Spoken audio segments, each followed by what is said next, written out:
ஆலக்குடி சட்டமன்ற தொகுதியில் கிராமப்புறத்தில் டூர் பண்ணும்பொழுது 100 நாள் வேலைவாய்ப்பு திட்டத்தில் வேலை செய்பவர்களுக்கு தீபாவளிக்கு அப்புறம் இன்னும் ஊதியம் இன்னும் அவருடைய அக்கௌண்ட்டில் இன்னும் ஏறவே இல்லை என்று எல்லா இடத்துலையும் பரவலாக புகார் சொன்னார்கள். உடனடியாக மத்திய அரசாங்கம் 100 நாள் வேலைவாய்ப்பு திட்டத்துக்கு அடியில் வேலை செய்பவர்களுக்கு இன்றைக்கு வரைக்கும் வேலை செய்தவர்களுக்கு முழுமையான சம்பளத்தை உடனடியாக கொடுக்க வேண்டும் என்று கேட்டுக்கொள்கிறோம். நவம்பர் மாதம் சம்பளம் ஏறல, டிசம்பர் மாதம் சம்பளம் ஏறல, ஜனவரி மாதமும் சம்பளம் ஏறல. யாருடைய அக்கௌண்ட்லேயும் இன்னும் 100 நாள் வேலைவாய்ப்பு திட்டத்திற்கு கீழே இந்த பகுதியில் வேலை செய்பவர்களுக்கு சம்பளம் ஏறாவிட்டால் தமிழ்நாடு முழுக்க வேலை செய்பவர்களுக்கு சம்பளம் ஏறவில்லை என்பதுதான் அர்த்தம். அதற்கு உடனடியாக மத்திய அரசாங்கம் கொடுக்க வேண்டிய நிதியை தமிழ்நாட்டுக்கு கொடுத்து இந்த 100 நாள் வேலைவாய்ப்பு திட்டத்திற்கு கீழே வேலை செய்பவர்களுக்கு உடனடியாக சம்பளம் தர வேண்டும் என்று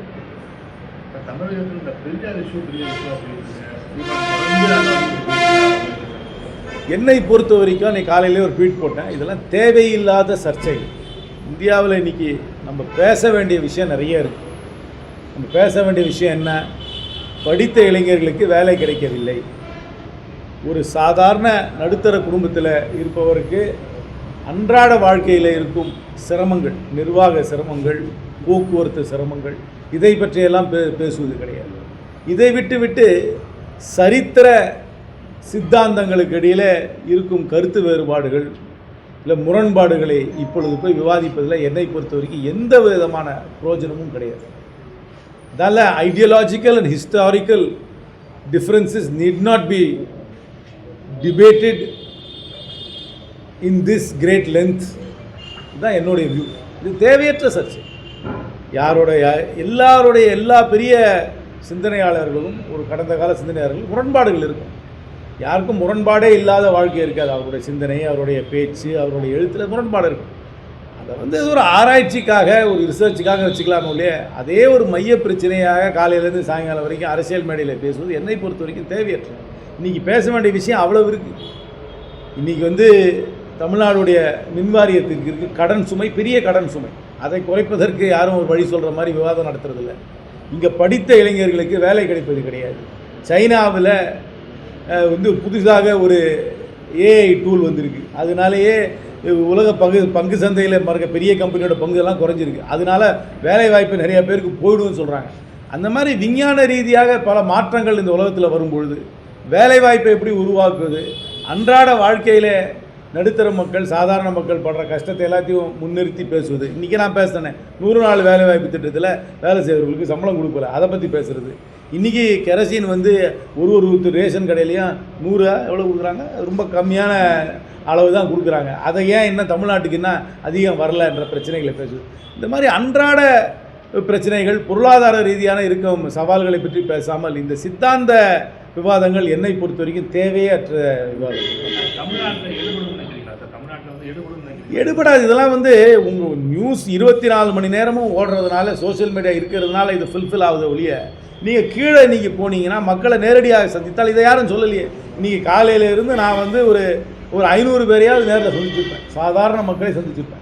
யாருமே என்கிட்ட இவர் பெரியாரை பற்றி இப்படி சொன்னார், இவர் திருவள்ளுவருக்கு இந்த ட்ரெஸ்ஸு போட்டிருந்தாரு, இவர் அவரோட ஃபோட்டோ எடுத்திருந்தாரு, உண்மையாக பொய்யான்னு கேட்கலையே. என்கிட்ட என்ன கேட்டாங்க? எங்களுக்கு 100 நாள் வேலை வாய்ப்பு திட்டத்தில் எங்களுக்கு என்ன பணம் சேரல, எங்களுக்கு ரேஷன் கடையில் கெரசின் கொடுக்கல, எங்களுக்கு என் படித்த பையனுக்கு வேலை கிடைக்கல. இந்த பிரச்சனை தானே பேசுகிறாங்க. இதைத்தான் என்னை பொறுத்த வரைக்கும் இன்றைக்கி அரசியல் மேடையில் நம்ம பேச வேண்டிய விஷயங்கள். பட்டியலின மக்கள் தொடர்ந்து அதாவது ஊராட்சி மன்றத்தில் அந்த சீட்டில் உட்கார முடியல, இல்லை முதலமைச்சராக வர முடியல, அது வரணும்னு சொல்லி ஆளுநர் ரவி இன்னைக்கு பேசியிருக்காரு. அது எதுக்காக அந்த மாதிரி ஒரு கிராமத்திலையும் சில சமயங்களில் இந்த சமுதாய ரீதியான பிரச்சனைகள் இருக்குன்றதுல முதலமைச்சராக வரலன்னா ஒரு கட்சிக்கு தலைவராக அந்த கட்சி ஆட்சிக்கு வந்தால் முதலமைச்சர் ஆகிடலாம், அவ்வளோதான். அதில் அதுதான் வழி, வேறு வழியே கிடையாது. ஒரு கட்சிக்கு தலைவராக வேண்டும், அந்த கட்சி ஆட்சி மெஜாரிட்டி சீட்டு ஜெயிக்கணும். அந்த சீட்டு கட்சி வந்து மெஜாரிட்டி சீட்டு ஜெயிச்சிட்டாங்க, ஆட்டோமேட்டிக்காக அந்த கட்சி தலைவர் ஆகிடுவார். இதனால் சமுதாய ரீதியாக யாரையுமே தமிழ்நாட்டு முதலமைச்சராக நிராகரிக்கிறார்கள் என்ற வாதத்தை என்னால் ஏற்றுக்கொள்ள முடியாது. கண்டிப்பாக சில பஞ்சாயத்துகளில் அந்த புறக்கணிப்பு இருக்குது என்றதை நான் ஏற்றுக்கொள்கிறேன். அந்த புறக்கணிப்பெல்லாம் போக வேண்டும் என்றால் பொருளாதார ரீதியாக தான் போக முடியும். சமுதாய ரீதியாக என்ன மாற்றம் வர வேண்டும் என்றாலும் பொருளாதார வளர்ச்சி எல்லா மக்களுக்கும் வந்துருச்சுன்னா போக போக இந்த சமுதாய வேறுபாடுகளும் போய்விடும் என்பதுதான் என்னுடைய கருத்து.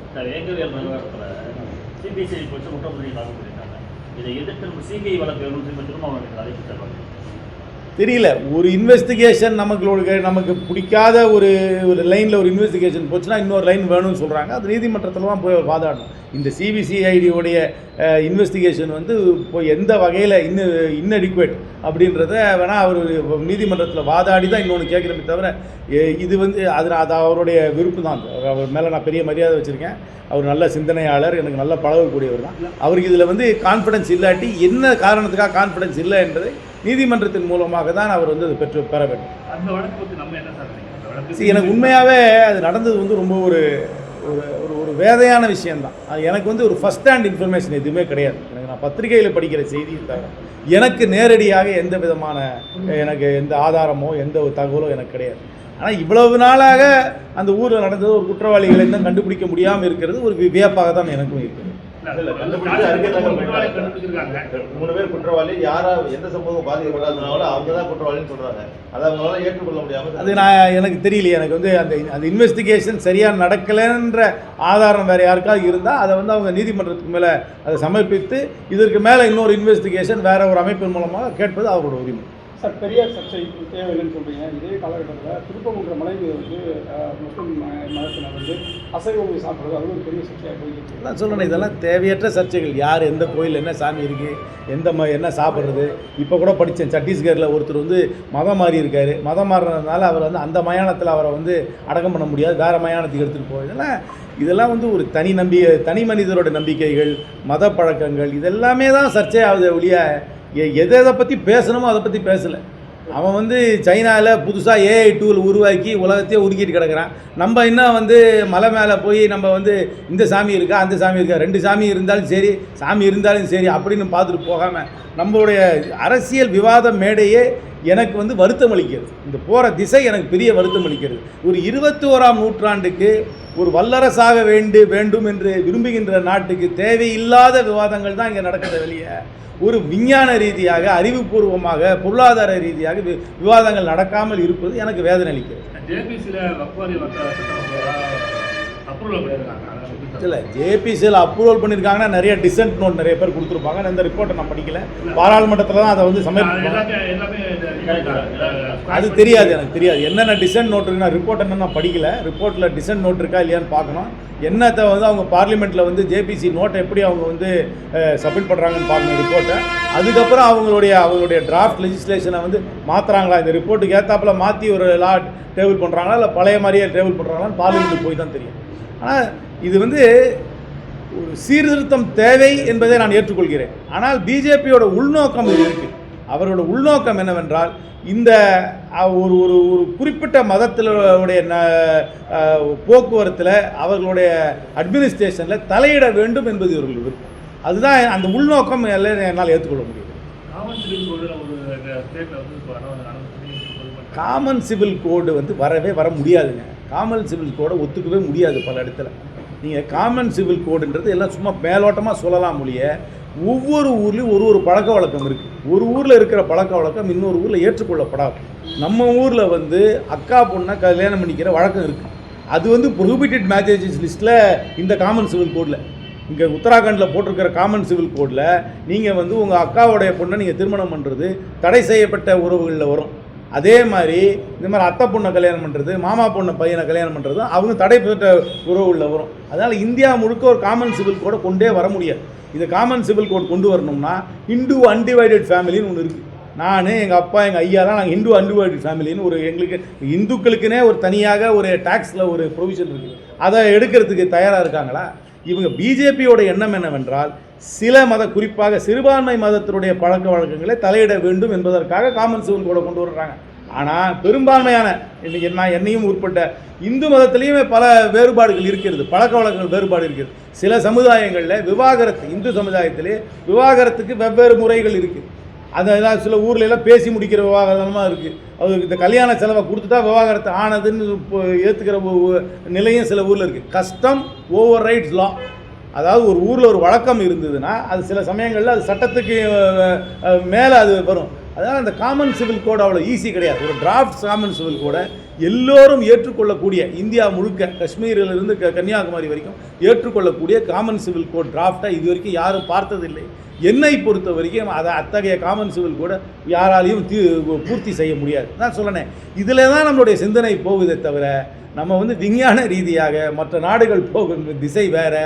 நம்ம இன்னும் இதை பற்றி பேசிக்கிட்டு மத நம்பிக்கை, யார் என்ன உணவு உண்கிறா, யார் என்ன உடை உடுத்திருக்கிறா, யார் 50 வருஷத்துக்கு முன்னாடி என்ன சொன்னாங்க, 500 வருஷத்துக்கு முன்னாடி என்ன சொன்னாங்கன்ற சர்ச்சையிலே மாட்டிகிட்டு இருக்க முடியும். இன்றைக்கி நிகழ்கால அரசியல், இன்றைக்கு நிகழ்கால பொருளாதாரம், இன்றைக்கு நிகழ்கால விஞ்ஞானத்தை கைவிட்டு விட்டு வேடிக்கை பார்த்துக்கின்ற நாடாக மாறிக்கொண்டிருக்கிறோம் என்பது எனக்கு வேதனை அளிக்கிறது. கனிம வள கொள்கைக்கு எதிராக நம்ம தொகுதியில் இந்த கொலையை கண்டிப்பாக விசாரணை செய்ய வேண்டும். அதற்கு ஒரு நியாயமான விசாரணை நடத்தி இது பார்க்க வேண்டும். இது பல இடத்துல நான் முன்னாடியே, இது முதல் முறையாக நடக்கலை. எப்போ பார்த்தாலும் இந்த மண் அள்ளுறது இந்த மாதிரி பிரச்சனைகள் வரும்போது அதில் ஒரு டெஃபினட்டாக ஒரு அண்டர் கிரவுண்டு மாஃபியா செயல்படுகிறது என்பதில் யாருக்கும் சந்தேகம் வேண்டாம். அது ஏதோ இந்த ஆட்சியில் மட்டும் நடக்குதுன்னு நான் சொல்ல மாட்டேன். காலங்காலமாக தமிழ்நாட்டில் நடக்குது. அதுக்கு எதிர்த்து யார் குரல் கொடுக்குறாங்களோ அவங்களுக்கெல்லாம் ஒரு மிஸ்டீரியஸ் டெத்து, ஒரு கொலை அந்த மாதிரி வருகிறது. இதற்கு காவல்துறை பொறுப்பேற்க வேண்டும், கடுமையான நடவடிக்கை எடுக்க வேண்டும், அரசாங்கமும் விழிக்க வேண்டும். இந்த ஒரு மாஃபியான்றது எல்லா அரசாங்கத்திலையும் நடக்குது. இந்த அரசாங்கத்தில் மட்டும் நடக்குதுன்னு நான் சொல்ல மாட்டேன். இது காலங்காலமாக தமிழ்நாடு நடந்துட்டு இருக்கு. அது ஒரு பெரிய அரசியல், ஒரு பெரிய பொருளாதார சக்தியை வைத்து அவர் நடந்து கொண்டிருக்கிறார்கள். அதை இரும்பு கரங்கள் கூட அடக்க வேண்டியது அரசாங்கத்துடைய கடமை. நம்ம இந்த ஒரு காரிலேயே 2023 லைசன்ஸ் முடிஞ்சிருச்சு சொல்லியிருக்காங்க. 2 இயர்ஸாக அவங்க வித்தவுட் லைசன்ஸ் தான் அவங்க பண்ணிட்டு இருக்காங்க. இதே மாதிரி தமிழ்நாடு கூட இருக்கும், நிச்சயமாக இருக்கும். அதான் சொல்லணேன், இது என்னமோ இந்த அரசாங்கத்திலோ இந்த 5 ஆண்டு காலத்தில் மட்டும் நடக்கலை. இது காலங்காலமாக அவர்களுக்கு ஒதுக்கப்பட்ட இடத்துல இருந்து அதிகமான இடத்துல மண்ணல்றது, அதே மாதிரி மைனிங் பண்ணுறதுக்கும் ஒரு இடத்துல இடம் கொடுத்தாங்கன்னா, குறிப்பான இடம் கொடுத்தாங்கன்னா அதை விட்டு தாண்டி பண்ணுறது, இதெல்லாம் வாடிக்கையாக இங்கே நடக்குது. இந்த மாதிரி இது வாடிக்கையாக இந்த மைனிங்ன்றது சாண்ட் மைனிங்காக இருந்தாலும் சரி, குவாரியாக இருந்தாலும் சரி, இது சட்டத்துக்கு மீறி தான் இந்த தொழில் பல இடத்துல நடக்குது.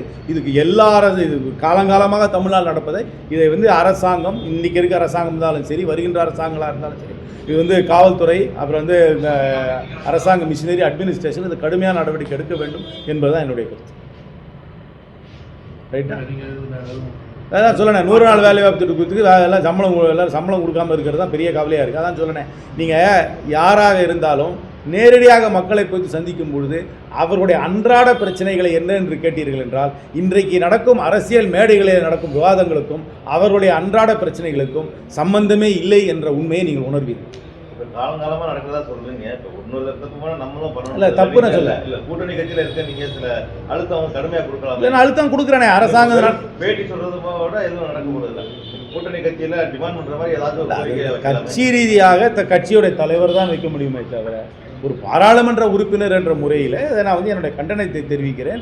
அரசாங்கம் நடவடிக்கை எடுக்க வேண்டும் என்று சொல்கிறேன். சட்டம் தன் கடமையை செய்ய வேண்டும் சொல்கிறேன். இது இன்னைக்கு இருக்கிற ஐசோலேட்டட் ப்ராப்ளம் கிடையாது, ஒரு சிஸ்டமிக் ப்ராப்ளம் என்று சொல்கிறேன். தமிழ்நாட்டில் இது ஒரு சிஸ்டமிக் ப்ராப்ளம். இதை கண்டிப்பாக கையாள வேண்டும் என்று சொல்கிறேன். இது ஒரு பேசும் பொருளாக மாற வேண்டும். இது கண்டிப்பாக ஒரு தீர்வு வர வேண்டும் என்று தான் சொல்கிறேன். இதில் எனக்கு எந்த விதமான தயக்கமோ ஒரு சாஃப்ட் அப்ரோச்சோ கிடையாது. நான் டைரெக்டாகவே நான் சொல்கிறேன். தமிழ்நாட்டில் கூலிப்படை கொலை அதிகரிச்சிருக்கு. கண்டிப்பாக இதை நான் பல இடத்துல நான் சொல்லியிருக்கேன். கூலிப்படை கொலை வருகிறது. அது ரொம்ப அதையும் காவல்துறை அடக்க வேண்டியது அவர்களுடைய கடமை. கூலிப்படைகளுக்கு யார் ஏவி விடுகிறார்கள், யாரை நடத்துகிறார்கள், யார் போய் கூலிப்படையில் சேர்றாங்க என்பதை அவர்கள் மீது கடுமையாக நடவடிக்கை எடுத்து அவர்களை முன்கூட்டியே அவர்களை எல்லாம் கைது செய்ய வேண்டும். அதை இரும்பு கரங்கள் கூட்டி அதை அடக்க வேண்டும். கூலிப்படை கொலை நடப்பது அச்சத்தை கண்டிப்பாக ஏற்படுத்துகிறது பல பகுதியில். அதை நான் ஏற்றுக்கொள்வேன். சமீப காலமாக எண்ணெயை தமிழ்நாட்டை அதிகமாக ரைடு பண்ணுறது அதிகமாக இல்லீகல் தடை செய்யப்பட்ட இருக்கிறதுக்கு எண்ணெய் ரைடு போடுறாங்க. இன்னைக்கு கூட 10 இல்லை, என்ஐஏ ஒரு ஆல் இண்டியா ஏஜென்சி. அவங்களுக்கு துப்பு கிடைக்கிற வரைக்கும் அவங்க ரைடு பண்ணுறாங்க.